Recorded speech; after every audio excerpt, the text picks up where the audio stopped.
¿Qué tal? Bienvenidos de nuevo a estos encuentros digitales del Grupo Multimedia de Comunicación La Cerca. Ya saben que estamos ofreciéndoles estos días esta serie de encuentros digitales en clave de elecciones municipales, autonómicas y europeas. Y hoy concretamente nos vamos a centrar en las autonómicas de aquí de nuestra región de Castilla-La Mancha y recibimos concretamente al candidato de Unidas Podemos, Izquierda Unida Equo, a la presidencia de la Junta de Comunidades de Castilla-La Mancha, José García Molina. Bienvenido. ¿Qué tal? Buenos días, muchas gracias. Actual vicepresidente segundo del Gobierno regional y secretario regional de Podemos, también en la región. Por aquí, por Albacete, estos días, ¿lo vemos? Pues sí, solemos venir bastante a Albacete, pero ahora en campaña era ineludible además, y además lo hacemos con mucho gusto porque creo que tenemos gente en la provincia de Albacete, tanto en la capital como en otros lugares. Ayer estuvimos en Almansa, en Ellín, pasamos por Chinchilla de Montaragón también, hoy estaremos en Villarrobledo. Tenemos gente muy potente, con muchas ganas de cambiar las cosas y de mejorar la tierra, y por lo tanto siempre es un gusto venir, pasar un rato con ellos y conversar y seguir diciéndole a la gente por qué vale la pena que Podemos, y en este caso Unidas Podemos, siga gobernando en Castilla-La Mancha. Muy bien, antes de pasar a detallar algunas de las propuestas que Unidas Podemos propone para nuestra región, me gustaría hacer balance un poco de lo que han sido estos años de legislatura. Con Podemos en el gobierno, los últimos 2 años, la legislatura empezaba un poquito con problemas. Hemos tenido momentos, hemos tenido momentos de todo. Es verdad que iniciamos la legislatura con alegría porque habíamos conseguido un objetivo que era echar a Cospedal del gobierno. Siempre dijimos que a Cospedal la echó del gobierno los inscritos y las inscritas de Podemos, que votaron masivamente no darle la investidura, y llegaron a un acuerdo de investidura con Emiliano García Paje. A partir de ahí hicimos seguramente el acuerdo de investidura más contundente, ¿no? Más potente de todos los que se habían hecho, y empezamos bien. Yo creo que empezamos con ganas, pero pronto el Partido Socialista empezó con los incumplimientos. No habían pasado ni 6 meses y muchas cosas iban con retraso, algunas cosas parecía que ya no se iban a hacer. Y bueno, es verdad que tuvimos que romper ese acuerdo de investidura, es verdad que luego intentamos negociar unos presupuestos en los que nosotros presentamos 29 enmiendas, 4 de ellas acordadas con el Partido Socialista, pero de nuestras 25 enmiendas el Partido Socialista votó en contra de todas, sin negociar ninguna. Se hacía imposible aprobar aquellos presupuestos, y es verdad que esos momentos fueron muy duros porque estuvimos unos meses casi de parálisis institucional. Pero la verdad es que luego yo creo que hicimos bien. Nosotros dijimos que queríamos entrar al gobierno de Castilla-La Mancha para dar estabilidad y garantías a la región, y así ha sido. Y a partir de ahí, bueno, pues con nuestras diferencias, con nuestros diferentes criterios a la hora de pensar algunas cuestiones, creo que los datos hablan por sí solos. El PIB ha subido, el empleo ha mejorado. Es verdad que tenemos que mejorar la calidad y acabar con esa temporalidad que todavía es excesiva. Han bajado el índice de riesgo de pobreza más de 5 puntos prácticamente en la región en estos 2 años. La recuperación de los servicios públicos es una realidad, aunque hay que seguir insistiendo. No lo dice José García Molina, lo dicen los datos objetivos. La región Castilla-La Mancha está mucho mejor ahora que en 2015 y que en 2017. Se creó la Consejería de Garantías Ciudadanas, que el objetivo pretendía impulsar esa ley tan importante. ¿Qué nos puede decir sobre ella? Porque se acaba la legislatura y todavía no la tenemos. Bueno, la Consejería tenía 2 tareas. Una era implementar el plan de Garantías Ciudadanas, que se implementó presupuestariamente y que supuso ya un gran cambio en la administración de las políticas sociales, pero de las políticas públicas en general, porque se coordinó con vivienda, se coordinó con bienestar social, se coordinó con empleo, y por lo tanto la implementación del plan a lo largo de el segundo semestre de 2017 y todo 2018 y este principio de 2019 ha sido una realidad. La segunda tarea era confeccionar esa ley de garantías ciudadanas, que se confeccionó. Nosotros hicimos el trabajo, la consejería hizo el trabajo, pero es verdad que al final se ha acabado el periodo legislativo y hay al menos 5 o 6 leyes muy importantes para Castilla-La Mancha que se han quedado fuera, que no ha dado tiempo, que han pasado por el Consejo de Gobierno, que se han aprobado en Consejo de Gobierno, pero que no han llegado a las Cortes. La de garantías es una, la de participación, la de vivienda, la de bienestar animal, la de economía circular, la de impacto ambiental. Ha sido una lástima, ¿no? Quizás si no hubiéramos tenido ese parón a mitad de legislatura, es posible que hoy tuviéramos 5 o 6 leyes avanzadísimas respecto a lo que hay en España, incluso a lo que hay en Europa, en legislación de medio ambiente, legislación de cuidado de las personas. Pero estoy convencidísimo de que cuando volvamos al gobierno, después de las elecciones, antes de que acabe el año, todas esas leyes van a ser realidad. Muy bien. La campaña de Unidas Podemos, creativa donde las haya, la verdad. Siempre hacemos campañas diferentes. No es lo mismo. ¿Qué pretenden transmitir con este eslogan? Bueno, pues muchas cosas. Yo creo que sobre todo que no es lo mismo que gobernemos. Por lo que te estaba diciendo antes, más allá de criterios subjetivos, los datos objetivos hablan por sí mismos. Hay agoreros que decían que si Podemos entraba en un gobierno, poco menos que se iba a acabar el mundo. Y lo que ha demostrado Podemos en las instituciones, tanto en las Cortes de Castilla-La Mancha como en el gobierno, es que cuando gobernamos a la región le ha ido mejor. Y que, por lo tanto, la solvencia que algunos decían que no teníamos, se ha demostrado que estamos capacitados para gobernar y para hacerlo mejor que otros. Entre otras cosas porque creo que la honestidad se nos presupone. Nosotros no tenemos las manos atadas con nadie y por lo tanto podemos hacer la política que creemos que hay que hacer. No es lo mismo que sigamos gobernando, no es lo mismo que la hoja de ruta que hemos establecido en esta legislatura tenga continuidad, que vengan a gobernar las 3 derechas como ha pasado en Andalucía, que creo que para esta región sería una muy mala noticia. Y también sería una muy mala noticia que hubiera un gobierno de derechas de Emiliano García Paje con Ciudadanos, como también nos enseñó en Andalucía. Hay que recordar que la señora Susana Díaz apostó por gobernar con Ciudadanos y esa apuesta le ha costado un gobierno. Y le ha costado a Andalucía un gobierno de Ciudadanos, del Partido Popular y de la extrema derecha. Por lo tanto, claro que no es lo mismo. No es lo mismo nuestra forma de hacer las cosas, no es lo mismo nuestra forma de entender la política y no es lo mismo quién gobierna en Castilla-La Mancha. Por aquí tengo el programa electoral de Unidas Podemos, 100 medidas para gobernar Castilla-La Mancha. ¿Bajo qué criterios? ¿Cómo se ha elaborado este programa? Como hacemos siempre las cosas, nosotros establecemos siempre procesos participativos con la ciudadanía en general, con las organizaciones sindicales, vecinales, del tercer sector. Nosotros siempre estamos en continua conversación con la sociedad civil y también con las otras organizaciones políticas. Y lo que hemos ido haciendo durante este tiempo es ir viendo cuáles eran las necesidades y las aspiraciones. Hay un segundo elemento novedoso también, y es que durante estos 2 años, desde la vicepresidencia segunda, hemos estado viajando a Europa y hemos estado viajando a otras comunidades autónomas a llevar lo mejor de Castilla-La Mancha allí. Por ejemplo, esa ley de garantías, que nos la han pedido en muchísimos sitios porque es muy innovadora, pero también a traernos las mejores experiencias políticas de éxito de otros lugares.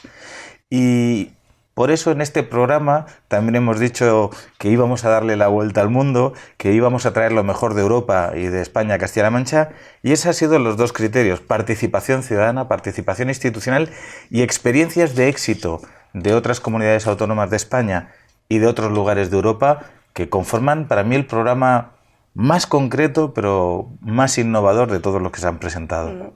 Lo decía usted antes, el desempleo en Castilla-La Mancha pues, relativamente ha mejorado durante estos años, pero sin embargo seguimos teniendo, concretamente al término del mes de abril, el desempleo se situó en 170.000, más de 170.000 personas. En este sentido, y ya vamos a pasar a detallar algunas de las propuestas, en materia de empleo, ¿qué es lo que propone? Claro. Nosotros distinguimos 2 tipos de empleo que hay que potenciar. Por un lado, el empleo público, porque además es el empleo más garantista, es el empleo en el que cuando alguien accede a la función pública, digamos que tiene un empleo fijo, estable, de calidad, bien remunerado, y por lo tanto nosotros hemos dicho que no puede ser, por ejemplo, que en nuestra región haya tasas de interinidad tan grandes como hay todavía en la función pública, que Europa ya nos regañó además por eso, y que por lo tanto hay que priorizar que la gente de Castilla-La Mancha que está en situación de interinaje en la educación, en la sanidad y en todos los ámbitos de la administración pública consolide sus plazas y lo haga pronto, para que se pueda quedar a trabajar en Castilla-La Mancha y no tenga que marcharse a otros lugares, y para que lo haga en condiciones. Pero también en el ámbito del empleo privado, en el ámbito de los pequeños autónomos, de los trabajadores y trabajadoras de pymes, nosotros lo que hemos propuesto es, sobre todo, en primer lugar, que no haya trabas. Emprender es muy importante en una región como la nuestra, que se basa en una economía muy ligada al sector primario, pero también de pequeño comercio, de pequeñas empresas, a veces familiares. Y por lo tanto lo primero es no poner trabas. Y ahí nosotros hemos propuesto lo que ya hacen en Francia, una cuota cero para autónomos que empiecen a emprender y que no empiecen a pagar cuotas hasta que tengan beneficios por encima del salario mínimo interprofesional. No puede ser que alguien que pone un pequeño comercio, una panadería, por poner un ejemplo, pague las mismas cuotas aquí, que va a vender a lo mejor muchas barras de pan en la ciudad de Albacete, que lo haga en un pueblecito muy pequeño. No puede ser que alguien que no tiene beneficios o que apenas salva los muebles esté pagando las mismas cuotas que alguien que tiene beneficios millonarios. Por lo tanto, lo primero que vamos a hacer es una cuota cero hasta que se empiecen a ganar por encima del salario, y a partir de ahí progresividad. Quien más gana, como hemos defendido siempre, quien más gana pues tiene que pagar un poquito más, y quien gana menos tiene que pagar un poquito menos. Incentivar ese emprendimiento, que no es lo más difícil. Lo más difícil no es emprender, lo más difícil es sostenerse. Sí. Por eso lo importante para crear empleo también de calidad y estable es no poner trabas y permitir no solo que la gente de la región, especialmente los jóvenes, empiecen, sino que además se mantengan en el tiempo. Por aquí tengo un análisis que conocíamos precisamente el miércoles 15 de mayo, realizado por la Federación Nacional de Asociaciones de Trabajadores Autónomos, que reflejaba que 9 comunidades autónomas en 2018 ganaron autónomos y han cerrado los 4 primeros meses de 2019 en signo negativo. Entre ellas se encuentra, por ejemplo, nuestra comunidad, que en el primer cuatrimestre de 2018 ganó 1.234 cotizantes autónomos, y en lo que llevamos de 2019 ha perdido 644.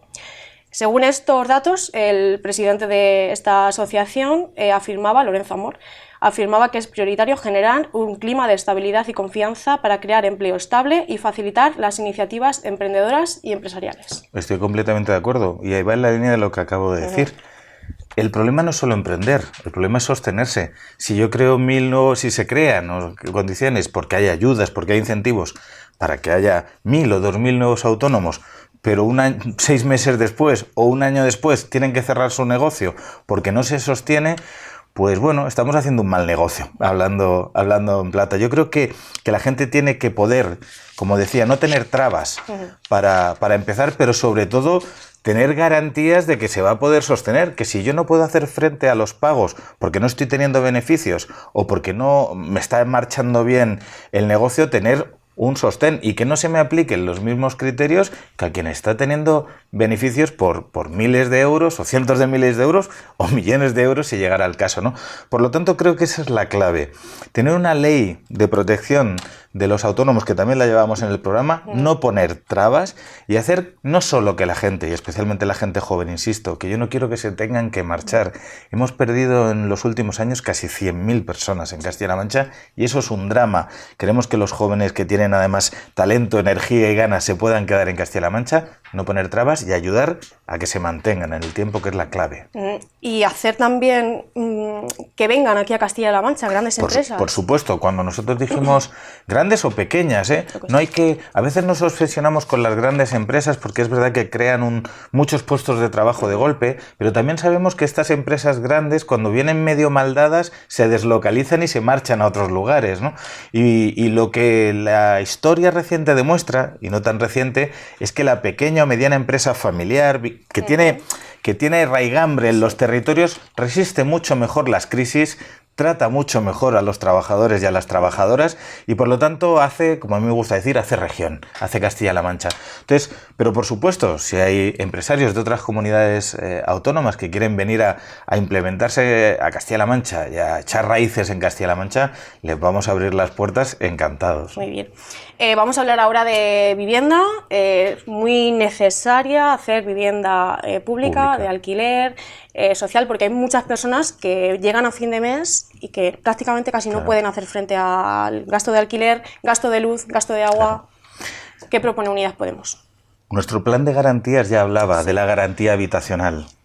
que no podía quedarse nadie en la calle por falta de dinero para pagar un alquiler, y eso suponía que aquellas personas que finalmente habían perdido sus casas tuvieran una alternativa pública en régimen de alquiler social, y eso se ha empezado a implementar con el plan. La ley además lo garantiza como derecho, y la ley de vivienda, además, que se ha quedado en el tintero, como decía, pero que se aprobará en breve, apuesta claramente por el alquiler social, ¿no? Y por favorecer el alquiler social. Ya hay ayudas para el alquiler social, pero creo que tenemos que avanzar todavía mucho más en dos frentes. La construcción de nueva vivienda social, de alquiler social, especialmente pensando en los jóvenes, pero también en la gente que todavía no ha superado la crisis, que hay mucha, desafortunadamente, en nuestra región.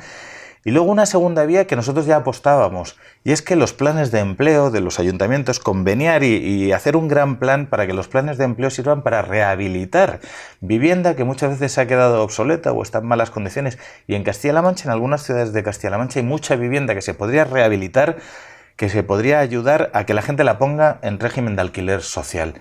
Vuelvo a decir que además hemos experimentado, por ejemplo, en la ciudad de Toledo, incrementos del precio del alquiler que muchísimos jóvenes no pueden pagar en el régimen, digamos, de mercado libre. Por lo tanto, apuesta clarísima por una vivienda pública, por limitar los precios del alquiler. Y si además hay que poner, que yo creo que sí, alquiler con tipo social, ¿no? A precios asequibles para gente que todavía no se ha recuperado, eso es una labor importantísima de este gobierno y del que venga a partir del 26 de mayo. Una cuestión que también preocupa mucho aquí en Castilla-La Mancha y también aquí en Albacete a nuestros agricultores y ganaderos es el problema que tenemos con el trasvase Tajo Segura. Hace unos días se aprobaba otro nuevo trasvase de 20 hectómetros cúbicos, y ya hablo en nombre un poco de los agricultores que están descontentos con esta situación totalmente. Es normal, creo que en eso hay algo de lo que yo me siento especialmente orgulloso. En Podemos nos hemos reunido varias veces los secretarios generales de Castilla-La Mancha, de Murcia, de la Comunidad Valenciana, de La Rioja, de Aragón, y hemos dicho todos lo mismo respecto al trasvase. Parece impensable. Yo he estado en 2 debates, incluso con el sindicato de regantes de Murcia, en Murcia, hablando del trasvase, hablando de agua, hablando con ecologistas, hablando con entidades de la sociedad civil, hablando con investigadores de la Universidad de Castilla-La Mancha y de la Universidad de Murcia. Y en Podemos hemos sido el único partido que ha dicho lo mismo en un sitio y en otro, porque nos parece que es absurda esta guerra entre regiones cuando el problema no es Castilla-La Mancha o Murcia.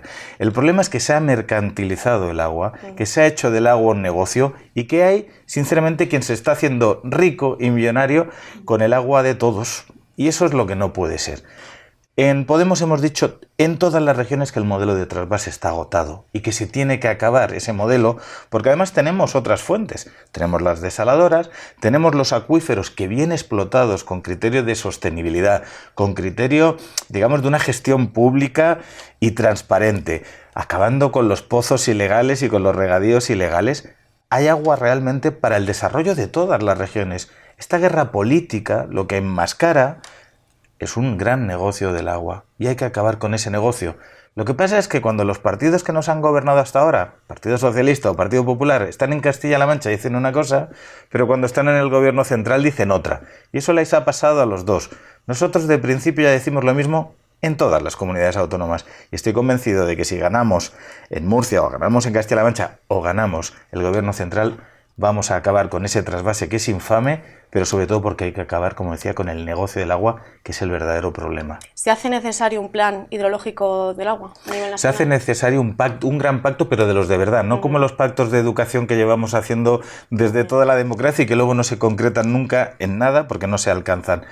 Un gran pacto con una gran bolsa de agua medida con criterios científicos y no con criterios políticos. Vuelvo a decir, una gestión pública, transparente, sostenible y sobre todo y también solidaria del agua. Porque no vamos a poder resolver este problema desde cada una de las regiones. Más allá de quejarnos, pelearnos o intentar colaborar según como cada uno lo entienda, el problema es un problema de Estado. Y por lo tanto, hasta que los partidos políticos que gobiernen tengan las manos libres realmente para tomar decisiones valientes respecto al agua, pues mucho me temo que dirán una cosa en un sitio y otra en otro, ¿no? Pacto de Estado, bolsa de agua, gestión pública, gestión transparente y sobre todo acabar con, como decía antes, con el negocio del agua. Los candidatos, algunos de los candidatos que están viniendo por aquí, del Partido Socialista me refiero, dicen que sí, que están de acuerdo en terminar con los trasvases, pero que esto requiere un poco de tiempo. Eso yo creo que es evidente. Si ahora cerramos el grifo del agua, más de 80.000 familias en la región de Murcia, ya no me refiero a los campos de golf ni a todas estas cosas que también son ciertas, me refiero a gente que tiene sus huertos y que vive de la agricultura. Pero yo eso no lo haría ni con nadie de Murcia, ni de Levante, ni de Castilla-La Mancha. Yo no le cerraría el grifo, porque tampoco se lo cerraría a una familia cuando no lo puede pagar, si no le puedo dar una alternativa, ¿no? Y por lo tanto, claro que necesitamos un cierto periodo de transición. Pero ojo, si ponemos las desaladoras a funcionar, que nos han costado mucho dinero público, si ponemos las desaladoras a funcionar bien, si hacemos una verdadera inspección respecto a los pozos ilegales, los regadíos ilegales, si dejamos que la universidad y los técnicos trabajen con estudios, que los tenemos, que nos dicen que hay otra forma de gestionar el agua, si incidimos, como ya hemos empezado a hacer, en una tecnologización de los regadíos que nos permite ahorrar mucha agua, va a haber agua. A pesar del cambio climático, que es una realidad, va a haber agua si la gestionamos, como estábamos diciendo, de manera pública, de manera sostenible, de manera inteligente, de manera solidaria y sobre todo, vuelvo a decir, que no se haga del agua una mercancía, que es lo que yo creo que es, como te decía, el fondo de todos los problemas, donde al final los partidos políticos parece que cuando llegan los negocios privados de algunos se atreven poco a tomar decisiones valientes, ¿no? Ya ha dado usted unas pinceladas de algunas medidas que va a tomar contra la despoblación. Estamos aquí en Castilla-La Mancha, Albacete también muy afectada por la despoblación. Nuestros pequeños municipios pierden cada vez más personas, jóvenes mayormente. Algunas medidas más para ellos. Lo he dicho cuando presentamos el programa, además. El despoblamiento atraviesa todas las áreas, ¿no? A veces pensamos las medidas políticas en partidas estanco, ¿no? Pues empleo, sanidad, educación. El despoblamiento y la sostenibilidad y la economía pensada para la gente atraviesan todas las áreas temáticas del programa de Unidas Podemos. A veces parece que cuando hablamos de despoblamiento hablamos solo de los pequeños municipios, del mundo rural, pero yo voy a recordar que en Talavera de la Reina, que es la ciudad donde yo vivo, al otro lado de la región, hemos perdido 6.000 personas. 6.000 personas en los últimos años.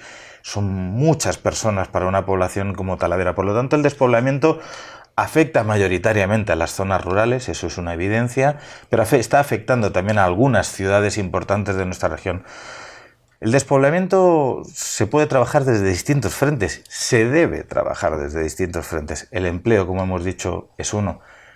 La incorporación de jóvenes agricultores, por ejemplo, en zonas rurales es muy importante, pero vuelvo a lo que decía antes. Y hemos dado ayudas para la incorporación, pero sigue habiendo muchas trabas que hacen que quien no tenga una tradición familiar detrás le cueste mucho empezar y le cueste muchísimo aguantar. Por lo tanto, creo que tenemos que hacer una evaluación distinta de cómo debemos ayudar a los jóvenes a incorporarse al sector primario. El segundo elemento clave, nadie se queda a vivir en un sitio donde no hay servicios, donde no hay al menos algún centro de salud cerca, escuelas, donde no hay, digamos, aquello que me permite tener una vida con mayores garantías y mayor tranquilidad y igualdad de oportunidades. Si al final en mi municipio no hay nada y no tengo servicios a menos de 50 kilómetros, pues no me voy a poder quedar porque la vida se hace muy difícil.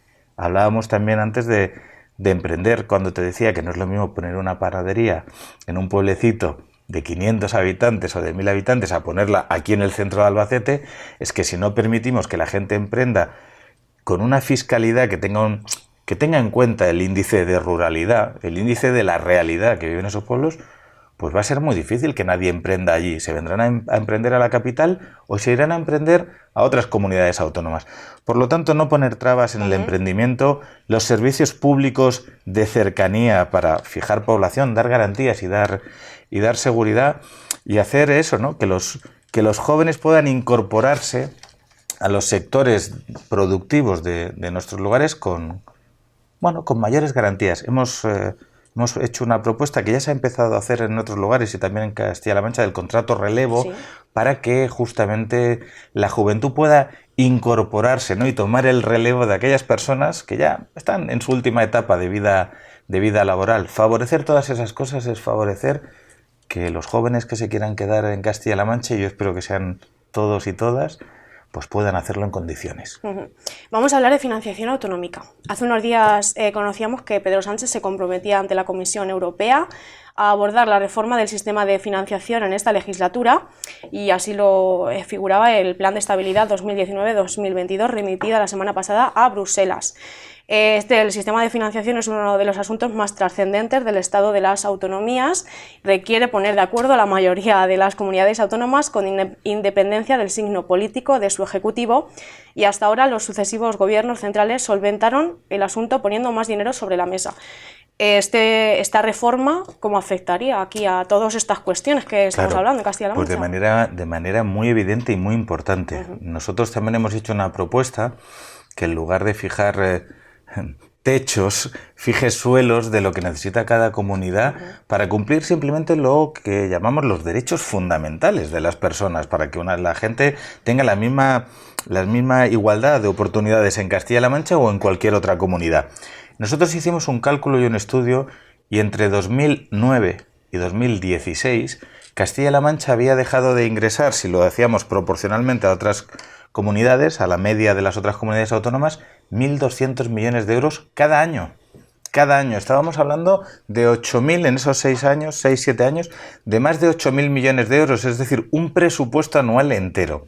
Con 1.200 millones de euros más al año en Castilla-La Mancha se pueden hacer muchas escuelas, muchos centros de salud, muchos hospitales, incentivar el empleo. Claro que necesitamos una financiación autonómica pactada, pero pensada al revés, no en función de intereses políticos o de peso político específico, sino en función de cobertura de los derechos fundamentales de las personas.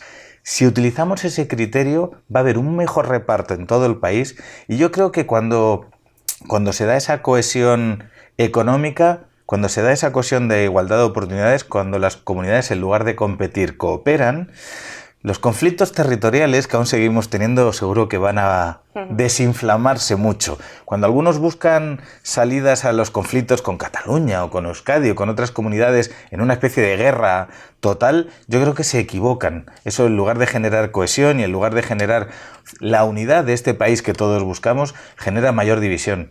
Elementos como la financiación autonómica van a hacer que, si las comunidades se ponen a cooperar, España sea un país más unido, España sea un país más justo, más igualitario, y que la gente entienda que viva aquí, en Albacete, o viva en León, va a poder vivir con garantías.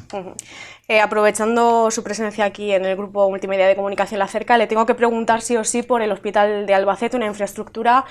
Ya no sabemos si se va a remodelar, si va a ser un nuevo centro, todavía no llega. Claro. Y los ciudadanos reclaman esta infraestructura. Por supuesto, mucho. Nos ha pasado que nos encontramos en 2015, nosotros estábamos en ese momento todavía en las Cortes solo y no en el Gobierno, pero nos ha pasado también en Toledo, nos ha pasado que nos encontramos con algunas obras previstas que luego se han retrasado, que además ha habido que indemnizar con indemnizaciones millonarias a las empresas por la mala gestión anterior.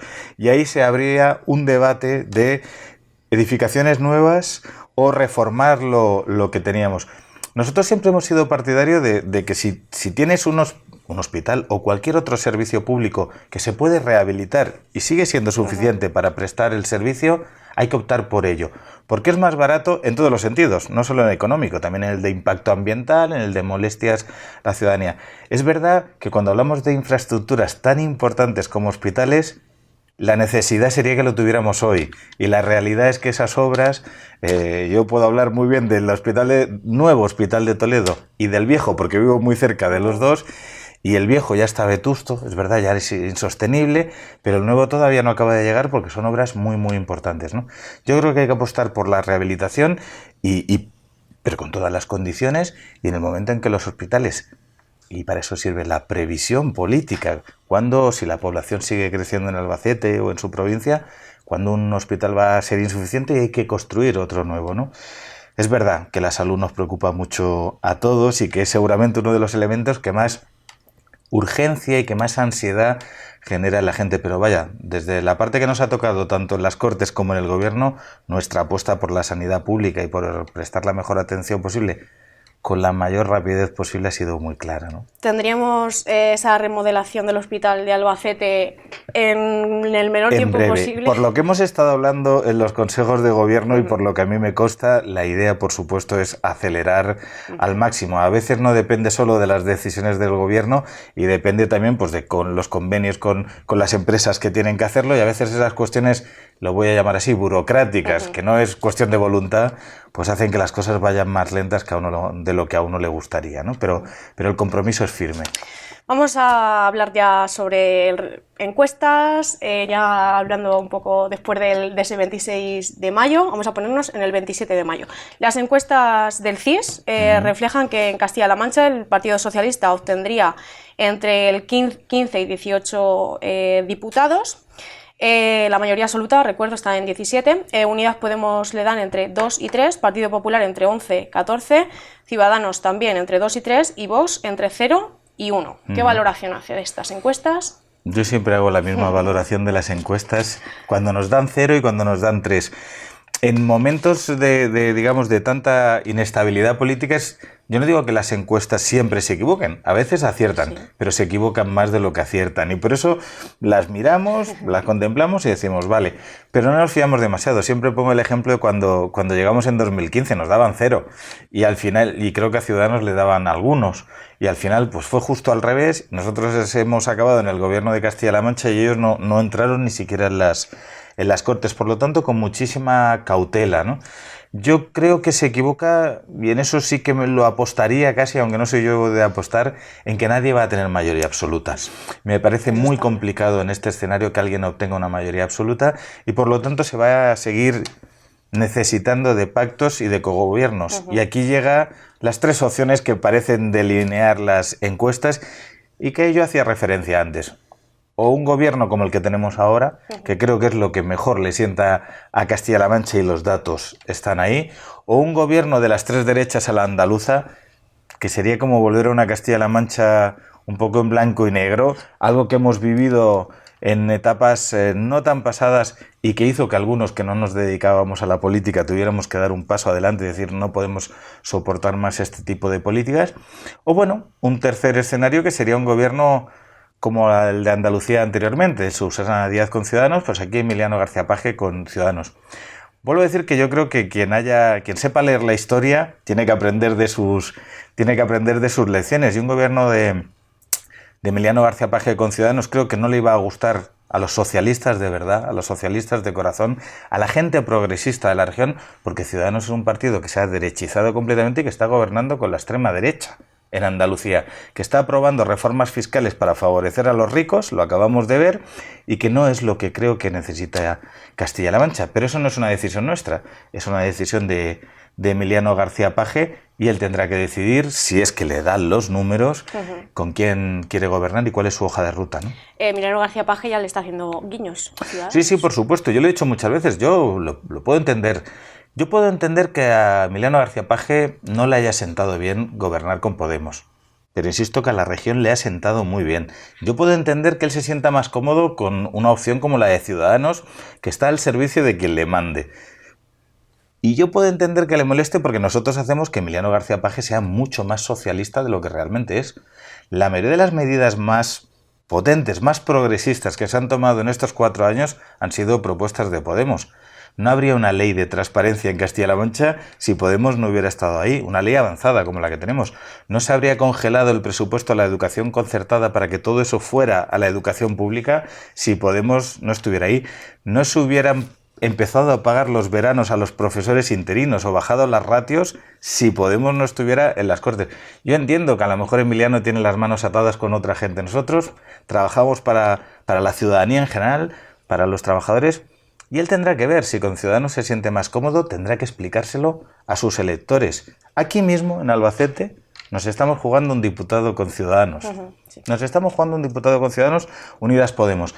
Y yo le quiero decir a la gente progresista de Albacete justamente que piense a quién quiere votar, porque la única opción para que siga habiendo un gobierno como el que tenemos ahora, de progreso, aquí en Albacete, es votar a Unidas Podemos. ¿Qué supondría esa entrada de Vox en Castilla-La Mancha? Habría que verlo. A mí no me gusta pensar que un partido que defiende básicamente que hay personas de primera y de segunda, que no todos tenemos los mismos derechos y libertades. Es decir, un partido que vulnera, a mi modo de entender, los valores y principios más elementales de la democracia, esté en una institución democrática. A mí la verdad es que me sorprende, pero bueno, nosotros vamos a seguir defendiendo la libertad y vamos a seguir defendiendo la democracia a pesar de ellos, ¿no? Si al final tienen que entrar en las Cortes de Castilla-La Mancha, jugaremos con las cartas que tengamos. Pero sinceramente, no me parece que sea algo bueno ni para Castilla-La Mancha ni para la democracia en general que partidos que están defendiendo cuestiones preconstitucionales, básicamente, que están haciendo especialmente en lo que se refiere a la mujer, algunas declaraciones vergonzosas y sonrojantes, porque no las acabo de entender en el siglo XXI. Bueno, si este tipo de organización política está en las Cortes, pues les combatiremos políticamente y democráticamente, que es lo que nosotros sabemos hacer, ¿no? A ver qué pasa también a nivel nacional. Bueno, yo le he dicho muchas veces que me gustaría que Pedro Sánchez tome nota de lo que hemos hecho en Castilla-La Mancha. Creo que, vuelvo a lo de antes, no es una cuestión subjetiva, no lo dice José García Molina, lo dicen los datos. El gobierno de progreso, el cogobierno, en este caso de progreso, a pesar de nuestras diferencias, ha dado muy buenos resultados. Castilla-La Mancha está creciendo por encima de la media nacional. Es la tercera comunidad autónoma que más crece. Creo que son datos que hablan por sí solos y creo que Pedro Sánchez haría bien en mirar lo que hemos hecho en Castilla-La Mancha y en tomar esa misma opción y que podamos también en el Estado español tener un cogobierno del Partido Socialista con Unidas Podemos que da buenos resultados. Queda una semana prácticamente para que se acabe esta campaña electoral. No sé si lo vamos a poder ver aquí en Albacete, en algún acto público. Sí, el cierre de campaña lo vamos a venir a hacer aquí en Albacete. Vamos a apoyar a María Díaz, a nuestra candidata, y también a los compañeros que se presentan a lo municipal. Como decía antes, nos jugamos mucho en Albacete porque puede haber un escaño bailando con la derecha y puede que ese escaño sea justamente el que desencadene que tengamos un gobierno regional u otro, ¿no? Y entonces nosotros estamos muy empeñados en que Albacete tiene que ser un lugar que siga siendo progresista y que no ceda a la tentación de una especie de cambio que en el fondo no sería ningún tipo de cambio, sino una vuelta atrás, ¿no? Por eso insistía en el mensaje de antes. Yo creo que la gente progresista, los socialistas de corazón, aquí en Albacete tienen que votar a Unidas Podemos. Muy bien. Pues José García Molina, muchísimas gracias por acompañarnos esta mañana. Muchas gracias a vosotras y hasta siempre. Como siempre digo, que estos días que queden se lleven de la mejor manera posible. Nosotros las campañas nos sientan bien y creo que estamos haciendo una buena campaña. Nos queda todavía una semana y vamos a intentar aprovecharla para seguir diciéndole a la gente por qué tiene que votarnos a nosotros mejor que a otros, ¿no? Muy bien, pues José García Molina, candidato de Unidas Podemos Izquierda Unida ECO a la presidencia de la Junta de Comunidades de Castilla-La Mancha, ha protagonizado este encuentro digital del Grupo Multimedia de Comunicación La Cerca. A ustedes también muchísimas gracias por acompañarnos y hasta la próxima.